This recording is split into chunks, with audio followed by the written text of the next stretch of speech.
Në shtëpinë e Big Brother Kosova, secili banor ka një mënyrë të veçantë për t'u bërë i dallueshëm, për të lënë shenjë dhe për të krijuar karakterin e tij ose të saj në sy të publikut.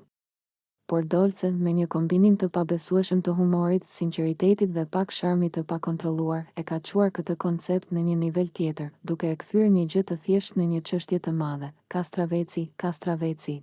Jo thjesht një perime, por një pasion. Kur Dolce flet për Kastravecin, nuk po flasim për një bisedë të zakonshme. Jo. Ajo e përjeton çdo Kastravec, çdo formë, çdo madhësi dhe çdo shije si një eksperiencë personale.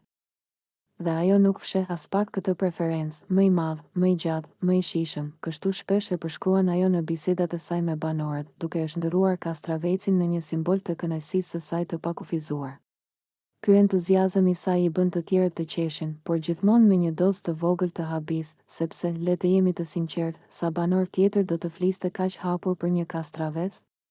Dolce e ka kthyer këtë perime të zakonshme në një temë të përhershme diskutimi, një qejf të madh dhe një mënyrë për të treguar se ajo nuk ka frikë të thotë çfarë do dhe çfarë e pëlqen. Mendja e madhe, një sinjora që di çfarë do. Një nga gjërat më interesante tek Dolce është siguria që ka në veten e saj. Kur thot, una jam sinjora këtu dhe dua Kastravecin më të madh, nuk po bën thjesht një kërkesë, ajo po vendos një standard, një ligj të vogël brenda shtëpisë së Big Brother. Ky kombinim i humorit, egos së shëndetshme dhe qefit të pakufizuar për gjërat që e bëjnë të lumtur e ka kthyer atë në një nga figurat më të diskutueshme dhe më të dashura për audiencën. Në mënyrë të çuditshme, Kastraveci është bërë simboli i autonomisë dhe shijes së saj të veçantë, një mënyrë për të treguar se brenda shtëpisë, Dolce ka rregullat e veta dhe nuk i lejon kompromiset. Reagimet e banorëve dhe audiencës, si gjithmonë, kur Dolce shfaq këtë pasion të saj për Kastravecët, banorët nuk mund të mos reagojnë, disa qeshin dhe e shikojnë me habi, duke u përpjekur të kuptojnë seriozitetin e saj.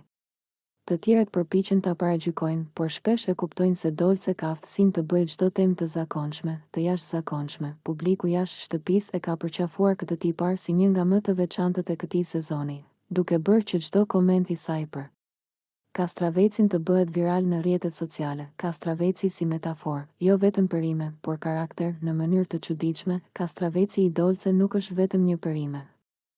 Është një metaforë e karakterit të saj. Ajo nuk ndalet para asgjëje për të marrë atë që dëshiron. Ajo nuk fsheh qefin e saj. Ajo nuk ka frikë të tregojë se çfarë e bën të lumtur, pavarësisht nga reagimet e të tjerëve. Në këtë kontekst, çdo Kastravec që ajo kërkon është një deklaratë identiteti. Kjo jam unë, kjo dua dhe nuk do të kompromishem. Humori dhe lidhja me audiencën, Dolce e ka kthyer këtë temë në një lojë sociale.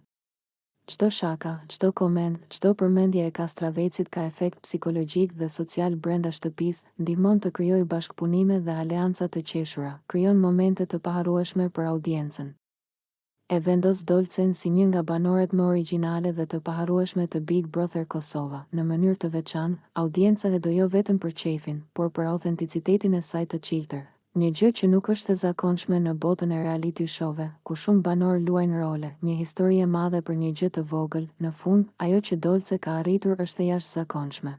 Ajo ka transformuar një Kastravec të zakonshëm në një histori të madhe, një debat, një argëtim dhe një simbol të personalitetit të saj. Çdo shikim, çdo koment dhe çdo lëvizje e Kastravecit brenda shtëpisë nuk është më thjesht perime.